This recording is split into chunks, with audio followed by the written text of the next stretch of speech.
नमस्ते। साल 2026 भारतीय बिजनेस के लिए जीएसटी में एक बिल्कुल नया दौर लेकर आ रहा है।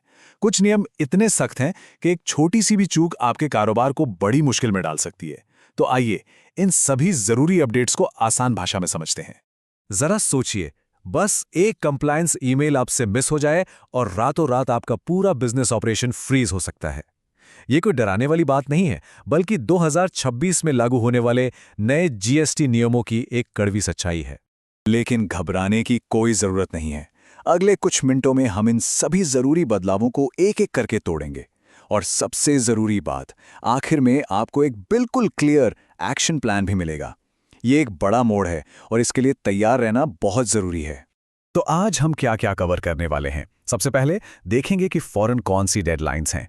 फिर रोज के काम पर क्या असर पड़ेगा, जीएसटी 2.0 का भविष्य क्या है, ये भी जानेंगे। इसके बाद आपका एक्शन प्लान और आखिर में कुछ जरूरी सवालों के जवाब।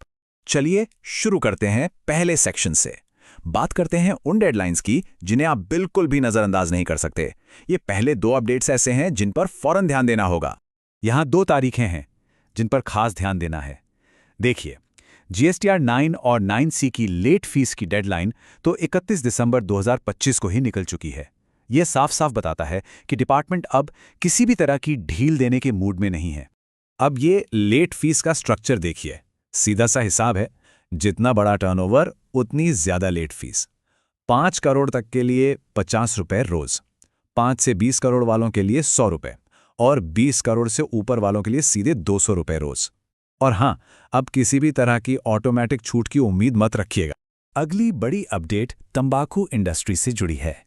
1 फरवरी 2026 से तंबाकू प्रोडक्ट्स पर लगने वाला जीएसटी कॉम्पेंसेशन सेस खत्म हो रहा है। पर इसका मतलब ये नहीं कि टैक्स कम हो रहा है, बल्कि इसकी जगह एक नया एक्साइज सिस्टम लाया जा रहा है। तो सेस के हटने के बाद क्या होगा?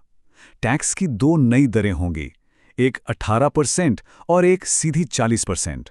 मतलब तंबाकू बिजनेस वालों को अपनी प्राइसिंग और प्रॉफिट मार्जिन को पूरी तरह से रीकैलकुलेट करना होगा। ये एक बहुत बड़ा स्ट्रक्चरल बदलाव है। अच्छा, अब उन नियमों पर आते हैं जो आपके रोजमर्रा के काम पर सीधा असर डालेंगे। और इसमें टेक्नोलॉजी का बहुत बड़ा रोल होने वाला है, जिससे कंप्लायंस पहले से कहीं ज्यादा सख्त हो जाएगा। ई इनवॉइसिंग को लेके जो थोड़ी बहुत ढील थी, वो अब खत्म। पहले टाइमलाइन थोड़ी फ्लेक्सिबल थी, लेकिन अब 30 दिन की हार्ड डेडलाइन है। अगर आपका टर्नओवर 10 करोड़ से ज़्यादा है, तो आपको B2B इनवॉइस 30 दिन के अंदर अंदर IRP पोर्टल पर रिपोर्ट करना ही होगा।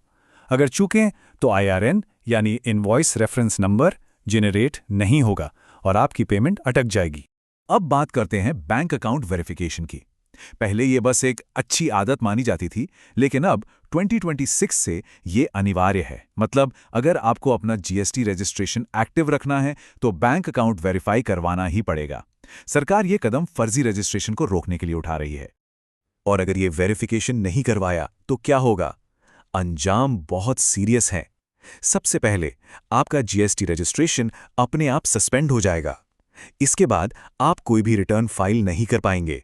और तो और आप ई-वे बिल भी जनरेट नहीं कर पाएंगे, यानी आपका बिजनेस पूरी तरह से रुक सकता है।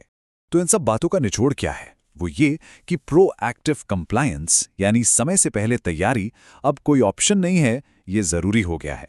अब आप इंतजार नहीं कर सकते कि नोटिस आएगा तब देखेंगे। आपको पहले से तैयार रहना होगा। तो ये तो हुई अभी की बात। अब जरा भविष्य में झांकते हैं।